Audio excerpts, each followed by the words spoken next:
Hello students, so today we will consider our next chapter that is OTC medications और ये OTC medication आपके syllabus का chapter number 8 है, right. तो basically OTC medication की हम बात कर रहे हैं तो सबसे पहले हमें पता होना चाहिए OTC टर्म जो लिखा है इसका क्या मतलब है। तो OTC means over the counter, that means over the counter medication, या फिर हम इसको कह सकते हैं ओवर द काउंटर ड्रग्स। तो बेसिकली OTC ड्रग्स कौन सी मेडिकेशन होती है, अब अगर मैं बात करूं तो अगर मैं आपको एक एग्जांपल से समझाती हूँ। आपको मान लो ऐसा फील हो रहा है कि आपको हेडेक हो रहा है, ठीक है। हेडेक के साथ साथ में आपकी पूरी बॉडी में भी पेन हो रहा है, ठीक है, बॉडी पेन, और आपको ऐसा लग रहा है कि अब मेरी बॉडी का थोड़ा सा टेम्परेचर भी हाई है, तो मैं कह देती हूँ कि मुझे शायद फीवर भी हो रहा है, ठीक है। अब आपको ये सारी चीज़ें हो रही है जो कि एक नॉर्मल है, बिल्कुल इसमें घबराने वाली कोई भी बात नहीं है। तो अब मैं क्या करूँगी, इस पर्टिकुलर केस में मैं डॉक्टर के पास तो नहीं जाऊँगी, मैं डायरेक्टली जाऊँगी, डॉक्टर के पास मैं जाना प्रेफर नहीं करूँगी। मैं डायरेक्टली क्या करूँगी, एक फार्मासिस्ट के पास जाऊँगी और वहाँ से मैं मेडिकेशन ले आऊँगी। और मैं मेडिकेशन दो केस में ला सकती हूँ, या तो मैं फार्मासिस्ट को ये सारी बातें बताऊँ कि भैया मुझे ये तीन सिम्टम आ रहे हैं, या फिर मैं ये कह दूँ सिंपली कि भैया पैरासीटामोल दे दो, ठीक है। तो बेसिकली OTC मेडिकेशन क्या है, आपने अपनी बीमारी को या जो भी आपको सिम्टम आ रहे हैं उन सबको आपने सेल्फ डायग्नोस किया है, ठीक है। सेल्फ डायग्नोस किया दैट मीन्स आपने खुद से अपनी बीमारी का पता लगाया, ठीक है। अब सेल्फ डायग्नोस करने के बाद में आप वो चीज़ के लिए डायरेक्टली फार्मासिस्ट के पास गए हो, डॉक्टर के पास नहीं गए। फार्मासिस्ट के पास आप गए तो फार्मासिस्ट से आपने एक दवाई मांगी, ठीक है। अब वो दवाई उसने भी बिना प्रिस्क्रिप्शन के, विदाउट प्रिस्क्रिप्शन आपको वो दवाई यहाँ पे दे दी, ठीक है। तो ये पर्टिकुलर चीज़ होती है आपकी OTC मेडिकेशन। मेजरली क्या कह रहा है ये कि जिसमें आप अपनी दवाइयों को, अपनी बीमारी को खुद से डायग्नोस करते हो और उसके बाद में फार्मासिस्ट के पास जब आप जा रहे हो और फार्मासिस्ट आपको जो दवाई आपने मांगी है वो दवाई अगर आपको बिना किसी प्रिस्क्रिप्शन के दे रहा है, सेल कर रहा है, तो वो पर्टिकुलर चीज़ होती है आपकी OTC मेडिकेशंस। क्लियर। तो मतलब मैं अगर बिल्कुल ही शॉर्ट एंड स्वीट कहूँ तो OTC मेडिकेशन आपकी वो मेडिसिन है जहाँ पे फार्मासिस्ट बिना प्रिस्क्रिप्शन के आपको वो दवाई दे रहा है जो भी आप उससे मांग रहे हो। क्लियर। अब इसके एग्जांपल में मैं आपको एक बातें और बता देती हूँ। जैसे मान लो मेरे को कफ हो रहा है तो मैं कफ सिरप लेने चली गई, ठीक है। अगर मान लो मेरे को कहीं बॉडी में पेन हो रहा है तो मैं डाइक्लोफेनेक जेल लेने चली गई, ठीक है। जो भी ऑइंटमेंट है मेरे पास वो ऑइंटमेंट मैंने ले लिया उससे। ऐसे ही मान लो मुझे एसिडिटी हो रही है तो मैंने इनो ले लिया, या फिर मैंने एंटा एसिड का सिरप ले लिया। आ रहा है समझ में। तो ये जो कुछ पर्टिकुलर मेडिकेशंस हैं ये जो बिलोंग करती है वही पर्टिकुलर क्लास आपका OTC मेडिकेशन का होता है। आई होप ये आपको समझ आया होगा कि बिना प्रिस्क्रिप्शन के दवाइयाँ लेना, दैट मीन्स वो पर्टिकुलर दवाइयाँ जो आपको बिना प्रिस्क्रिप्शन की मिल रही है वो ही आपकी OTC मेडिकेशन होती है। क्लियर। इसकी एग्जैक्ट डेफिनेशन देखते हैं हम एक बार। तो डेफिनेशन आपकी यहाँ पे क्या कह रही है कि OTC medication means drug which are legally allowed, ठीक है, legally allowed to be sold by the pharmacist without the need of the prescription. Clear. यहाँ डेफिनेशन में भी डायरेक्टली लिखा हुआ है without the need of the prescription to treat the minor ailments and symptoms. Ailments आपके पास यहाँ simple कोई इलनेस को समझा रहा है या बता रहा है कि हल्की बहुत अगर कोई भी इलनेस या फिर आपको सिम्टम ऐसे दिखाई दे रहे हैं तो उस केस में आप जो भी दवाई लेने जाओगे वो पर्टिकुलर दवाइयाँ आपकी OTC मेडिकेशन होती है जो कि लीगली अलाउड है। ऐसा नहीं है कि फार्मासिस्ट आपको अपनी इच्छा से दे देता है, लीगली ये चीज़ अलाउड है बिना प्रिस्क्रिप्शन के कि आप इनके रिगार्डिंग छोटी मोटी कोई भी दवाइयाँ यहाँ पे दे सकते हो, और वो पर्टिकुलर दवाइयाँ ही आपकी कहलाएगी OTC मेडिकेशन। क्लियर। तो अकॉर्डिंग टू द WHO क्या है हमारे पास यहाँ, WHO is the world health organization. It is the world health organization जो कि एक ऑर्गेनाइजेशन है, हम सब जानते हैं, ड्रग से रिलेटेड, फार्मा से रिलेटेड, किसी भी रिसर्च से रिलेटेड सारा काम, मतलब जो अप्रूवल बेसिकली देना होता है वो आपकी WHO ही देती है। तो अब अकॉर्डिंग टू WHO ये चीज़ क्या है, according to the WHO OTC medications are approved by the health authorities. Health authorities में आपके पास मेजर यहाँ पे डॉक्टर्स आ जाते हैं, ठीक है, और आपके कोई भी रजिस्टर्ड मेडिकल प्रैक्टिशनर्स RMP, मतलब इन लोगों ने इस चीज़ को अप्रूव किया हुआ है कि हाँ ये जो माइनर एलिमेंट्स या फिर सिम्टम अगर आ रहे हैं तो इसके रिगार्डिंग फार्मासिस्ट आपका दवाई यहाँ पे सेल कर सकता है लीगली। उस चीज़ को ये चीज़ हम अप्रूव कर रहे हैं, लीगली ये चीज़ अलाउड है। क्लियर? तो वो पर्टिकुलर मेडिकेशंस हम यहाँ पे अब आगे और डिस्कस करने वाले हैं। नेक्स्ट इज, अब हम यहाँ पे बात करते हैं कि OTC मेडिकेशन इंक्लूड्स, मतलब OTC मेडिकेशन जो हमने स्टार्टिंग में एग्जांपल देखा कि कौन कौन सी मेडिकेशन इसके अंदर आ सकती है। तो मेजरली आपके पास क्या है, एनाल्जेसिक। एनाल्जेसिक कौन होती है? पेन किलर्स, ठीक है। तो जो दवाइयाँ जब हमें दर्द वगैरह हो रहा है, जब हम कोई दवाई ले रहे हैं तो वो पर्टिकुलर चीज़ आपकी एनाल्जेसिक है। दूसरी है आपकी एंटीपायरेटिक्स। एंटीपायरेटिक्स क्या होती हैं? Which lowers down the temperature of body, आपकी बॉडी का जो टेम्परेचर कम करती है। और बॉडी का टेम्परेचर आपको कम करने की ज़रूरत क्यों पड़ेगी? जब टेम्परेचर हाई हो जाएगा, दैट मीन्स जब फीवर हो जाएगा। क्लियर? तो फीवर को ही यहाँ पे हम पायरेक्सिया भी बोलते हैं। और जो पर्टिकुलर चीज़, जो particular range of drugs pyrexia को ट्रीट करेगी उसको हम एंटीपायरेटिक्स कहते हैं। क्लियर? नेक्स्ट है आपके पास एंटी डायरियल, जो आपके डायरिया को ट्रीट करने में काम आती है। नेक्स्ट एंटी गैस्ट्रिक, जो आपके एसिडिटी या फिर अगर कोई स्टमक में हार्ट बर्न वगैरह इन सब की प्रॉब्लम हो रही है तो फिर इनको ट्रीट करने में हेल्प करती है। नेक्स्ट है आपके पास एंटी कोल्ड। एंटी कोल्ड हम सब जानते हैं, जुकाम में जो दवाई दी जाती है। एंटीटोसिव्स, जो आपकी कफ वगैरह में दवाई दी जाती है, ठीक है, खांसी के लिए जो भी हम सिरप वगैरह यूज़ करते हैं वो एंटीटोसिव की कैटेगरी के अंदर जाती है। नेक्स्ट है कैल्शियम है, वाइटामिन है और लेग्जेटिव है। कैल्शियम वाइटामिन हम सब जानते हैं हमारी बॉडी के लिए क्या है, और लेग्जेटिव्स आपके पास वो ड्रग्स होती हैं या फिर बेसिकली इसके अंदर सिरप्स जाते हैं जो कि आपकी कॉन्स्टिपेशन को ट्रीट करने में हेल्प करते हैं। क्लियर? अब आप सब जानते हैं कि इस टाइप की मेडिसिन जब आप एक फार्मेसी पे, एक ड्रग स्टोर पे लेने जाते हैं तो वो आपको बिल्कुल इजी वे में मिल जाती है। इन पर्टिकुलर मेडिसिन के लिए आपसे कोई भी प्रिस्क्रिप्शन की डिमांड नहीं की जाती। क्लियर? तो ये सारी मेडिकेशन हमारे पास है OTC मेडिकेशन। क्लियर? नेक्स्ट है यहाँ पे कि need and role of pharmacist क्या है अब इन OTC मेडिकेशन का। एक चीज आप याद रखिए, यहाँ पे OTC मेडिकेशन आपको बिना प्रिस्क्रिप्शन के दी जा रही है, राइट? बिना प्रिस्क्रिप्शन के दी जा रही है। और किस बेसिस पे दी जा रही है? जब पेशेंट ने अपनी बीमारी को खुद डायग्नोज किया है, तब उसके बाद में वो दवाई का नाम लेकर के आया है कि भैया मुझे ये वाली दवाई दे दो, ठीक है। तो उस केस में अब OTC मेडिकेशन का एक मेजर काम ये भी है कि आप उसको बिना प्रिस्क्रिप्शन के दे तो रहे हो, बट उसके साथ साथ में यहाँ पे हाई रिस्क भी है। अब मैं बात करूं हाई रिस्क है किस चीज़ का, तो हाई रिस्क हो सकता है कि पेशेंट ने अपनी बीमारी को गलत डायग्नोज कर लिया तो वो गलत ही दवाई मांगेगा, ठीक है। और उसकी वजह से जो भी हो सकता है उसको वो बीमारी ना हो, उसने गलत समझ लिया और वो गलत ही दवाई ले आया, गलत ही दवाई उसने खा ली। अब उसके बाद में ऑब्वियसली उसकी हेल्थ के ऊपर फर्क पड़ेगा, राइट? तो बेसिकली OTC मेडिकेशन देने का यहाँ पे हाई रिस्क भी रहता है। इसलिए जब भी एक फार्मासिस्ट अपनी मेडिकेशन दे रहा है, ये आपकी रोल और नीड के अंदर ही आएगा, उसको बहुत अच्छे से एनालाइज करना है। इवन अगर पेशेंट मान लो कुछ, मैं एक एग्जांपल से समझाती हूँ आपको, हार्ट बर्न होता है। Heart burn that mean acidity, आपकी बॉडी के इस पर्टिकुलर एरिया में आपको एसिडिटी सी फील होती है। अब किसी एक पर्सन को ऐसा लगेगा, हो सकता है कि मेरे को हार्ट अटैक आ रहा हो, ठीक है, उसको यहाँ पूरी बॉडी में जलन वगैरह लगेगी, इस तरीके से उसको फील होगा, तो वो सोचेगा कि मुझे हार्ट अटैक आने वाला है तो मैं हार्ट अटैक के लिए हार्ट की कोई दवाई ले आता हूँ।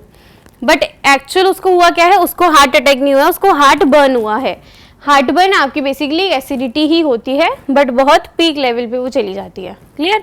तो अब उस केस में वो हार्ट अटैक की दवाई ले आया, बट उसको था हार्ट बर्न। तो उस पर्टिकुलर केस में यहाँ पे रिस्क है, क्योंकि दवाई बिल्कुल अपोजिट वो लेने जा रहा है। और अगर फार्मासिस्ट ने अगर बिल्कुल भी यहाँ पे फोकस नहीं किया, बिल्कुल भी यहाँ पर ध्यान नहीं दिया, तो उसकी वजह से क्या होगा, जो भी आपको पता है नेक्स्ट स्टेप इसके बाद में क्या हो सकता है। तो यहाँ पे नीड और रोल में इंपॉर्टेंट चीज, सबसे इंपॉर्टेंट चीज यही आती है कि जो भी पेशेंट अपना सेल्फ डायग्नोस करके आया है उसको और 3-4 क्वेश्चंस करना, उसके और सिम्टम्स को जानने की कोशिश करना कि एग्जैक्टली उसको हुआ क्या था, ताकि कोई भी मिसकंसेप्शन या फिर गलत दवाई डिलीवर ना हो जाए। क्लियर है? तो ये आपका एक बेसिक नीड और रोल है। राइट इसके बाद में नेक्स्ट आपके पास रोल आता है कि pharmacist should raise awareness about the importance and safe use of the OTC medication. Simply जो भी वो दवाई आपको दे रहा है या एक जनरली भी किसी भी सेमिनार में वर्कशॉप में भी चीज़ को समझा सकता है कि जो भी आपकी इंपॉर्टेंस है और सेफ यूज़ है कि ओटीसी मेडिकेशन को आपको किस किस तरीके से यूज़ करना है। ठीक है, फॉर एग्जाम्पल अगर मान लो कोई सिरप आप लाए हो तो वो सिरप को कैसे रखना है, सनलाइट में नहीं रखना है, रेफ्रिजरेटर के टेम्परेचर पे रखना है कि नॉर्मल टेम्परेचर पे रखना है, तो जो भी उसके रिलेटेड पैरामीटर्स होंगे वो सारे उसको अवेयर करने चाहिए पेशेंट्स को। क्लियर। अब उसके अंदर जैसे सेफ्टी आ गई कि किस तरीके से आपको ये मेडिकामेंट इनटेक करना है, आगे डोसेज आ जाती है कि कितना लेना है, किस तरीके से लेना है, कहाँ पे स्टोर करना है, ऐसे ही कुछ पैरामीटर्स आपके पास यहाँ आ जाते हैं। क्लियर। नेक्स्ट इसके बाद में आता है आपके पास कि when a patient seek advice, मतलब किसी भी पेशेंट को अगर एडवाइस की ज़रूरत है, फॉर एग्जांपल उसने किसी पर्टिकुलर दवाई के बारे में सुना है या कहीं पर पढ़ा है, उसके रिगार्डिंग अगर वो आपसे कुछ सवाल पूछने आया है, कुछ जानने आया है, कुछ एडवाइस लेने आया है, तो वहाँ पे फार्मासिस्ट की क्या रिस्पॉन्सिबिलिटी है कि वो उस पेशेंट को अच्छे से गाइड करे, अच्छे से उसको एक्नॉलेज करे, अच्छे से उसको टीच करे। ठीक है, रिगार्डिंग जो भी उसकी एडवाइस है, जो भी उसके डाउट हैं। नेक्स्ट यहाँ पे है कि pharmacist should advise the patient to verify the drugs active constituent.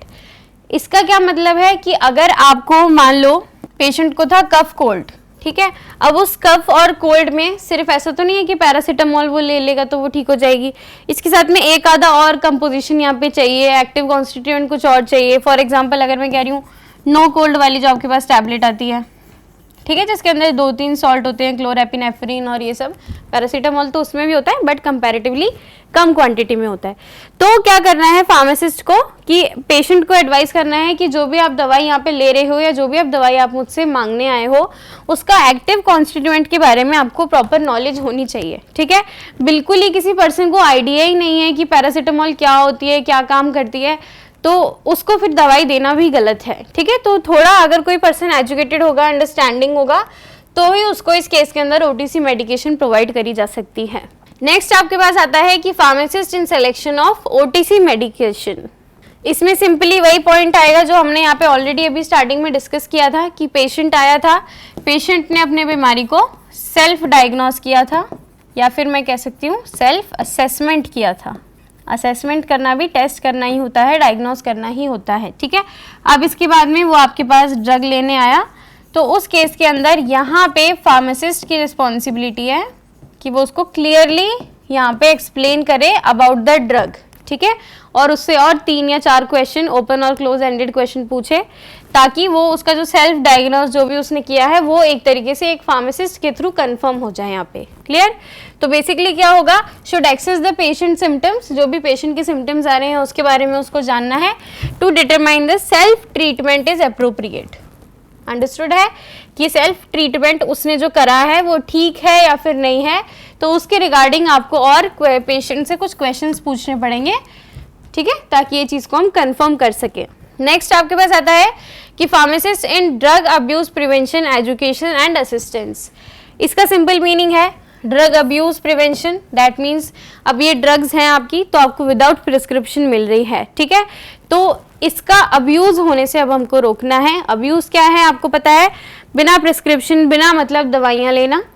ठीक है, एक एग्जांपल से मैं आपको बताती हूँ, अगर कोई भी मान लो किसी पेशेंट को ड्रग एडिक्ट है वो चीज़, तो अब मुझे नहीं पता वो कौन सी ड्रग से एडिक्ट हो सकता है। ठीक है, तो वो पर्टिकुलर ड्रग अगर मान लो विदाउट प्रिस्क्रिप्शन मिल रही है, वैसे जनरली ऐसा होता नहीं है, बट इफ मिल रही है तो वो बार बार उस दवाई को लेने जाएगा। ठीक है, तो अब उस ड्रग अब्यूज को रोकना है, ये भी एक फार्मासिस्ट की यहाँ पे रिस्पॉन्सिबिलिटी है। राइट। नेक्स्ट इसके बाद में क्या है, एजुकेशन और असिस्टेंस। एजुकेशन और असिस्टेंस के अंदर क्या जाएगा कि आपको फार्मासिस्ट को, जो भी आपका पेशेंट है, जो भी उसके पास आ रहा है, उसको कंप्लीटली असिस्ट करना है, उसकी हेल्प करनी है, उसको गाइड करना है और एजुकेट करना है regarding the OTC drugs. OTC हम सब जानते हैं क्या है, over the counter drugs. Clear. तो ये चीजें आपके पास क्या थी, need and role of the pharmacist, कि फार्मासिस्ट का क्या क्या रोल रहता है जब वो किसी भी ओटीसी ड्रग को डिस्पेंस करता है, सेल करता है तब। राइट। नेक्स्ट इसके बाद में आपका टॉपिक यहाँ पर आता है ओटीसी मेडिकेशन इन इंडिया, कि ओटीसी मेडिकेशन की हिस्ट्री क्या है, बेसिकली आपको ये चीज़ जाननी है। क्लियर है। तो यहाँ पे एक आपके पास चीज आ रही है डीएनसी एक्ट। डीएनसी एक्ट क्या है आपके पास? Drug and cosmetic act. आपके पास एक पहले तो सब्जेक्ट आएगा जूरिस्प्रूडेंस, जिसमें आपको नंबर ऑफ एक्ट्स होंगे, वो डिटेल में पढ़ने होंगे। तो basically drug and cosmetic act क्या कहता है, आपकी किसी भी दवाई से रिलेटेड कुछ भी चीज़ें अगर आई होंगी तो वो डीएनसी एक्ट में आई होंगी, जो कि आपका 1945 में आया था। मतलब सिंपली मैं कहूँ कि 1945 से पहले मेडिकेशन का कुछ भी एक प्रॉपर लीगल तरीका नहीं था। क्या दवाई कैसे आनी चाहिए, कैसे सेल होनी चाहिए, कुछ भी प्रॉपर डॉक्यूमेंटेशन में नहीं था। ठीक है, तो according to the DNC act जो कि आपका 1945 में आया था, उसके अंदर ये चीज़ बताई गई है। उसके अंदर क्या है, नंबर ऑफ शेड्यूल्स हैं। नंबर ऑफ शेड्यूल है, दैट मीन्स कि मान लो मैं आपके पास कह रही हूँ शेड्यूल ए है, शेड्यूल बी, डी, ई, एच, इस तरीके से एग्जैक्ट आपके पास कुछ नंबर ऑफ शेड्यूल होते हैं, जिसके अंदर जो ड्रग्स की कैटेगरी है उसको क्लासिफाई किया गया है। ठीक है, अब इसके अंदर हम देखते हैं यहाँ पे कि शेड्यूल एच है, जैसे शेड्यूल एच है, शेड्यूल H1 है और शेड्यूल एक्स है। तो ये तीनों क्या कहते हैं कि दीज ड्रग्स, जो ड्रग्स इस कैटेगरी के अंदर जाती है, वो ड्रग्स सिर्फ और सिर्फ प्रिस्क्रिप्शन पे ही मिलेगी, और वो भी सिर्फ आरएमपी के थ्रू ही मिलेगी। आरएमपी क्या है? Registered medical practitioner. जो भी एक कोई फार्मासिस्ट होगा वो ही यहाँ पे आपको ये चीज़ को सेल कर सकता है। अब मतलब इस कैटेगरी के अंदर वो ड्रग्स ही ऐसी जाती है कि उसको हम बिना प्रिस्क्रिप्शन के दे ही नहीं सकते। ठीक है, और हम यहाँ पे बात करें ओटीसी ड्रग्स की, जो कि बिना प्रिस्क्रिप्शन के हम दे सकते हैं। तो दूसरी चीज़ यहाँ पे क्या आती है कि शेड्यूल जी वाली ड्रग्स। शेड्यूल जी की ड्रग्स में क्या है, वहाँ पे कॉशन लिखा होता है। कॉशन दैट मीन्स कि बेसिकली एक आपको वार्निंग दी गई है। अब वो वार्निंग क्या है कि dangerous to take without advice. That means कि शेड्यूल जी की कैटेगरी में जो ड्रग्स जाती है उसको हम बिना एडवाइस के पेशेंट की, आई मीन डॉक्टर की बिना एडवाइस के वो दवाई नहीं दे सकते, ना ही उसको वो चीज़ लेनी चाहिए। ठीक है, ऐसे ही फिर आपका एक शेड्यूल के आता है। शेड्यूल के आपका जो है वो हाउस होल्ड रेमेडीज के ऊपर जाता है। House hold remedies that means simply आप मान लो पैरासीटामोल ले रहे हो, लिक्विड पैराफिन ले रहे हो, कफ कोल्ड की दवाइयाँ ले रहे हो, ये सब ये हमारे एक्ट से थोड़ा बहुत रिजेंबल कर रहे हैं ना। तो इसी को ही शेड्यूल के को यहाँ पे ओटीसी मेडिकेशन के केस के अंदर कंसीडर किया गया है।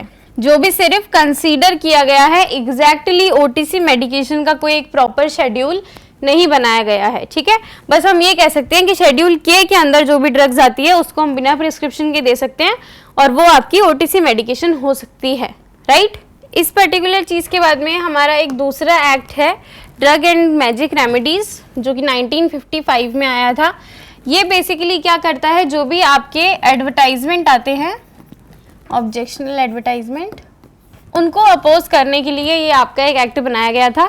सिंपल मैं आपको बताती हूँ कि मान लो आपके टीवी में, ऐड में या कहीं पे भी न्यूज़पेपर वगैरह में ऐसी दवाई के बारे में एक्सप्लेन किया जा रहा है कि मान लो आप अगर ये दवाई लोगे तो आपकी ये पर्टिकुलर चीज़ें सॉल्व हो जाएगी, और फिर ऑब्वियसली अब वो इस तरीके से आपको बता रहा है तो वो ओटीसी कैटेगरी में ही जाती है।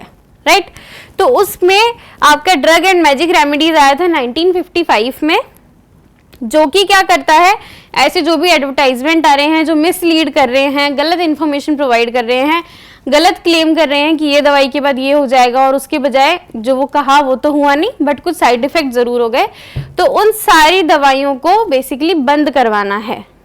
मेजरली उन एड्स को, उन एडवर्टाइजमेंट को बंद करवाना है, ताकि वो दवाइयों की सेल उस तरीके से ना हो जिस तरीके से वो हो रही है। क्लियर?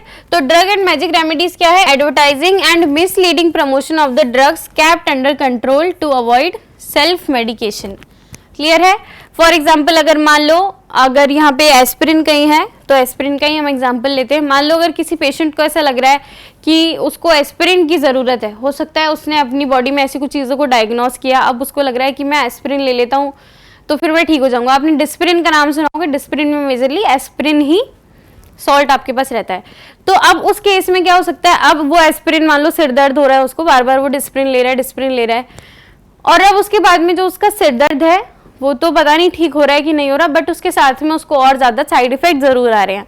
तो उस केस के अंदर उस तरीके से, क्योंकि डिस्पिरिन का ऐड आ रहा है टीवी पे, तो लोगों को लग रहा है सिर दर्द हो रहा है तो डिस्पिरिन ले लो, वही दर्द का अंत तुरंत, तो वो चीज़ नहीं होगी, वो शायद सैराडोन का है आई गेस। तो ये बेसिकली क्या है, आप समझ गए होंगे आई गेस, कि जो भी आपका एडवर्टाइजमेंट है जो गलत लीड कर रहा है, मिस लीड कर रहा है, गलत इन्फॉर्मेशन प्रोवाइड कर रहा है, उसको अपोज करने का इसका काम है, राइट। तो अब इसके अंदर मैं एक एग्जाम्पल में आपको बताती हूँ।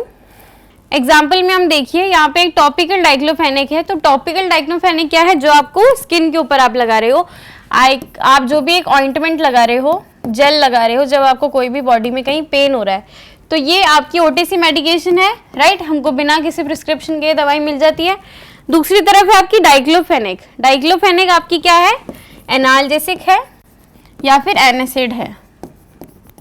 वैसे मिल तो जाती है आपकी, जनरली ओटीसी मेडिकेशन के अंदर ही जाती है, बट एक एग्जांपल के तौर पे आपको बताया है कि टॉपिकल डाइक्लोफेनेक को हम इजीली सेल कर सकते हैं, बट जो प्रॉपरली डाइक्लोफेनेक है उसको हम नहीं दे सकते, ठीक है। और ये डाइक्लोफेनेक भी जब आपको जो मिल रही है वो पैरासीटामोल के कॉम्बिनेशन में मिलती है या फिर किसी और सॉल्ट के कॉम्बिनेशन में मिलती है, तभी ये डायरेक्टली दी जाती है। आई गेस मुझे नहीं लगता कि डायरेक्ट डाइक्लोफेनेक आपको दी जाती है, ठीक है। तो टॉपिकल डाइक्लोफेनेक यहाँ पे दी जा रही है, बट डाइक्लोफेनेक का सॉल्ट जो आप ओरली कंज्यूम करोगे वो नहीं दिया जा रहा है, ठीक है।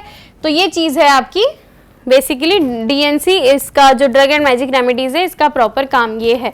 दूसरा एक एग्जाम्पल यहाँ पे देखिए, एस्पिरिन है, जो ही मैंने अभी बताया आपको डिस्प्रिन वाला। अब एस्पिरिन क्या कर रहा है, वो पेशेंट बार बार अगर एस्पिरिन ले रहे थे और अगर मान लो उन पेशेंट में किसी पेशेंट को डेंगू था, तो उस डेंगू पेशेंट को यहाँ पे देखा गया है कि उन केसेस में नंबर ऑफ डेथ यहाँ पे इंक्रीज हुई है, ठीक है। मतलब अगर किसी पेशेंट को डेंगू था और उसने सिर दर्द के चक्कर में एस्पिरिन या डिस्पिरिन खा ली, तो वहाँ पे उसकी डेथ होने के चांसेस थे। तो ये चीज़ों को ऐसे एनालाइज किया, स्टडी किया, फिर उसके बाद में जो इस टाइप की ड्रग्स थी इनको शेड्यूल के से निकाल दिया। पहले एस्पिरिन आपकी शेड्यूल के की कैटेगरी में जाता था, और हम जानते हैं कि शेड्यूल के की कैटेगरी में जा रहा है, दैट मीन्स हम उसको बिना प्रिस्क्रिप्शन के दे सकते हैं, वो आपका ओटीसी के अंदर कंसिडर हो सकता है। बट अब क्या है, अब आपकी जो एस्पिरिन है वो शेड्यूल के ड्रग से नहीं निकाल दी गई है, दैट मीन्स अब वो बिना प्रिस्क्रिप्शन के नहीं दी जा सकती। क्लियर। तो ये है आपका ड्रग एंड मैजिक रेमेडीज का रोल, या फिर ओटीसी मेडिकेशन इन इंडिया की जो भी हिस्ट्री है वो ये चीज़ है, ठीक है।